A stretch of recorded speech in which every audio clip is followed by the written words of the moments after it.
What's up, YouTube? I'm back. I've been busy, and I managed to get this thing back in one piece. It's been stripped down to the chassis once again, which is kind of per usual after a track day. And once again, on a budget, I got it back in action and ready to rock and roll. I think I haven't fired it up and taken it out, but I mean, if you guys have seen my last few videos, I talked about some of the stuff that I bought, cheap. Picked up a dog bone that I had busted a pin on from Amazon for $10, low-seed dog bone too. And Roven was kind enough to send me a few things. I needed this. I needed this bracket here, this top piece, which, by the way, once again, you can order these on AliExpress. If you type in low C5 bumper, you'll notice that they label them bumper 1, bumper 2, bumper 3, and basically they just break down the pieces, and you can order them individually from China. But I didn't want to have to do that, and I needed a few other things too. I needed the shock bladders. My stock shock bladders were really bad. This is a King Motor X2, by the way, if those of you guys are watching me for the first time. But and the shock bladders were leaking. One of them was initially, and Roven sent me a shock rebuild kit, but it didn't come with any. So that was a bummer. But I contacted him, told him my deal. He sent me a set of 4 shock bladders, and the rears are deeper than the fronts. And when I took mine all out, had them on the table, I realized that mine weren't deeper in the rear, and mine were just so beat up and kind of just misshapen, and they were junk. They weren't doing what they were supposed to be doing, that's for sure. So my shocks went together great, and it's mind-blowing, but the shaft did not bend. I mean, that shock tower was bent so bad. It had a curve in it like that. And the shock was just cocked so badly that it was locked up on the upper arm here on both sides, so the suspension locked. In that last track day video that I posted, you'll notice that I kept endoing at the end. Every time I hit a jump, I would just endo off of it because the rear suspension wasn't preloaded and it was just locked up. But yeah, the shafts didn't bend. My shocks are all in one piece. Again, these are original King Motor shocks. They just have new bladders in them. So I definitely recommend if you bought a King Motor X2, pulling your shock tops off if you're going to do a refill or change your fluid. I definitely recommend buying a set of bladders. Ask Roven about them. He was nice enough to sell me 4 of them for a few dollars, or you can buy them online. I know FID sells a kit that comes with a few O-rings and all 4 bladders. By the way, FID, I'm really impressed with their stuff, and I'm noticing on a lot of the builds that I see more and more often on Facebook that guys are running FID pots. And of course, the FID Dragon Hammer, it's an unbelievable looking rig. It really is. It makes the Kraken Vector look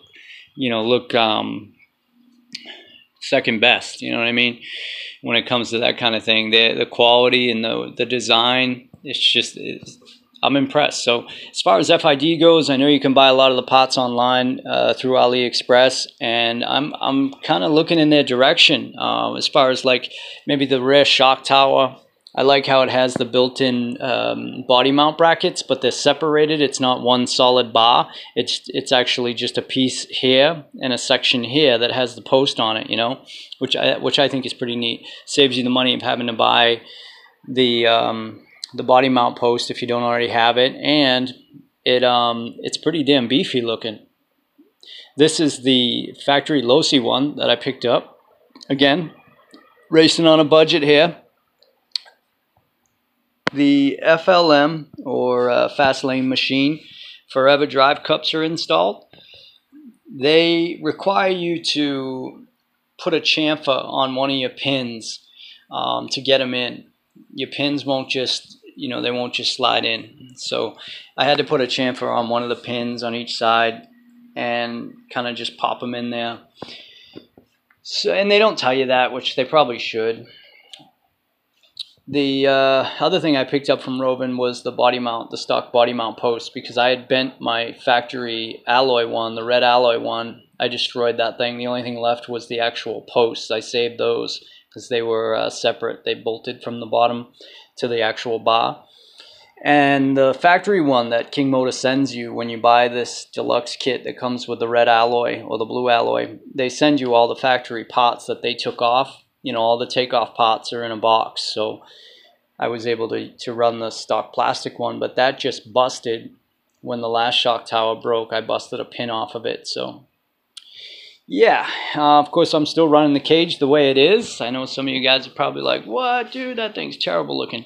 But the rest of the cage is pretty much useless. It really is. All it does is just bend and break and look like shit in a matter of 20 minutes. So the last time I was up there, I didn't run the bumper, which of course you see I did take the time to mount it up. And I think it's, you know, it's not all about looks, but I think it's gonna save that shock tower a little bit more so than it did without it.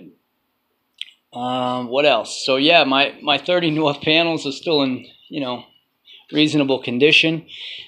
This situation here, one of the other fifth scale YouTubers, Laurent, from Australia, he had mentioned buying the low C5B spark plug guard for the top of the engine, and honestly I think that's a great idea. It seems like pretty much the only way to go. I thought about a couple different DIY things that you might be able to do, you know, but in the end that thing's, I think, 15 bucks, and it will definitely save you spark plug, because as you can see, my brand new Zenoa spark plug wire boot is toasted. I had to tape it all up. I shoe glued the cracked seams and held it together until it dried, and then I just basically mucked a bunch of tape on there. And I'll take the cage off. I changed out the bead locks to some of these chintzy Rovin ones that came with my Baja, and of course they don't look bad because the wheel's all black. It looks pretty good, but they're chintzy. And so these are what I'm going to run for the next track day this Saturday. This is the Mad Max ones that I had bought from Amazon, split. Two of them split, and there's an actual split in one of my wheels as well. I think two of my wheels have a split in them, but it's not all the way through. It's just right where the bead lock bolt comes through on that lip in there. It just cracked, so the wheel still feels strong and feels like it'll still do its job. Yeah, so I'm gonna pop the top off real quick, and I'll show you guys what I did. I did a little something with this center diff situation. Those of you guys that have been running these rigs, I know you've experienced issues with that center diff. For one, it's prone to leaking.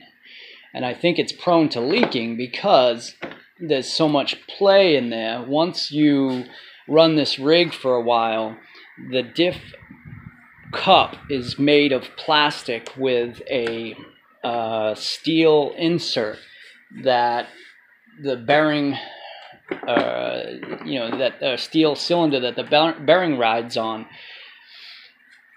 But the shank, I guess it's hard to describe.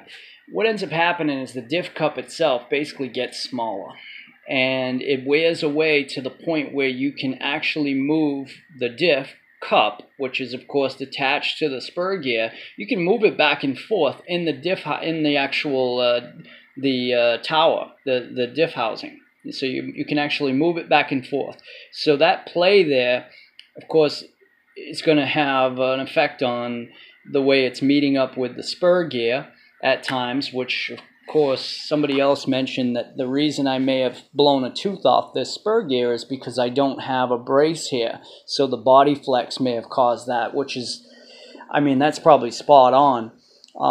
But this diff, I constantly having problems with it. So, and it was just so loose, the amount of play in it. So of course, I looked around to see what options are out there. GPM made a diff kit that was identical, I shouldn't say identical, but it was along the lines of the modified RC one. And those of you guys that know these rigs, you know the modified RC one.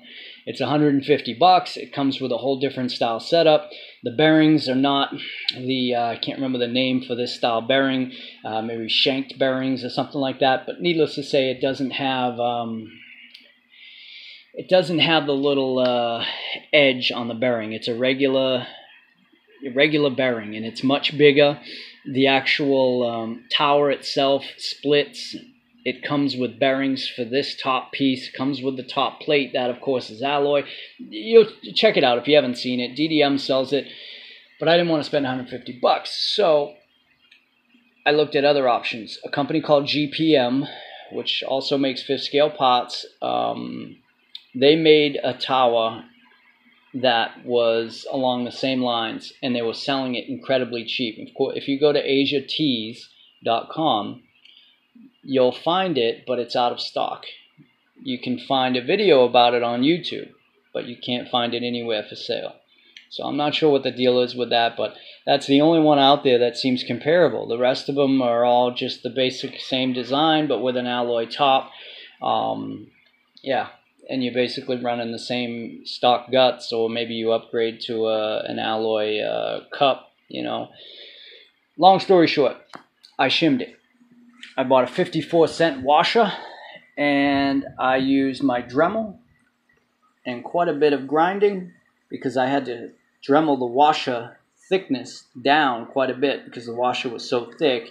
It was causing the tower to push out so far that I couldn't actually even get this cap on or get it bolted properly.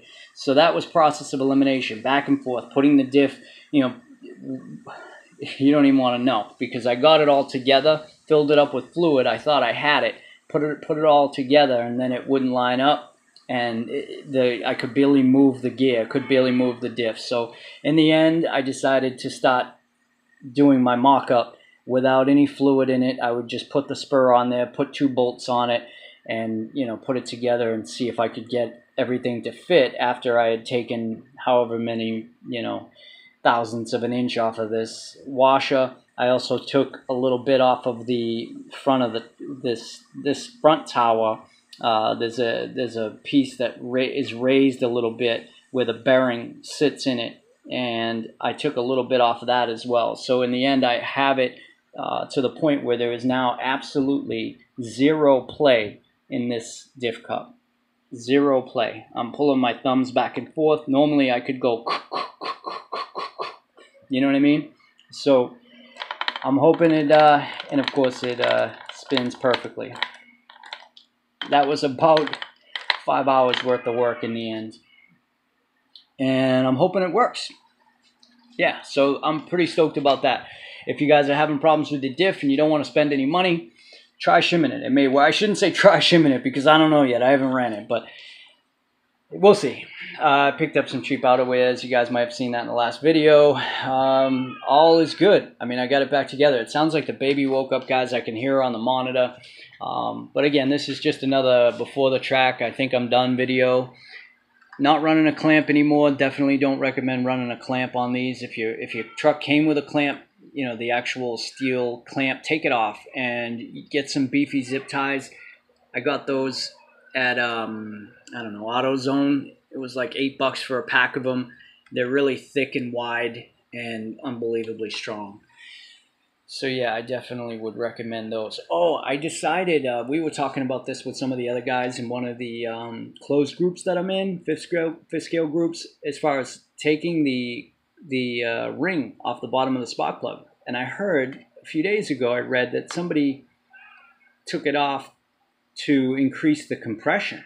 And I thought, I need to research that. I wanted to take it off. I wasn't sure if I should leave it on there because of this. Because with this and the actual retainer, the little, you know, washer that's at the bottom of every spark plug, now my plug is sitting further out than it would normally. So that was a concern for me. And I've run it like that. I ran the previous King motor engine like that.